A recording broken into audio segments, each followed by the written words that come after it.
আর্জেন্টিনার খেলোয়াড় তোর প্রিয় হলো কেমনে বেঈমান? এই মুসলমানের বাচ্চা বল বেটা, এখন দাঁড়ায় বল বেটা, কোন কাফের বেঈমান, কোন খ্রিস্টানের বাচ্চা, কোন ইহুদি, তুই মুসলমানের ঘরে জন্ম নিয়া তোর রক্তে মুসলমান মার রক্ত, তুই কেমনে ওই বেঈমানের মতো সাজলি?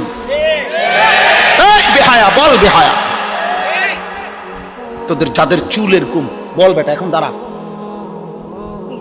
ওই বেঈমান তোর পছন্দ হলো কেন? তোর রক্তে ইসলাম নাই বেটা, তোর মা মুসলমান না, তোর বাপ মুসলমান না বেটা, তোর দাদা দাদি মুসলমান না, ওরা সব বোকা, তুই চালাক হয়ে গেছ বেটা, তুমি পণ্ডিত হয়ে গেছ। কোন বেঈমানের অংশগ্রহণ করলাম? কেন সাজলা বেঈমানের মতো?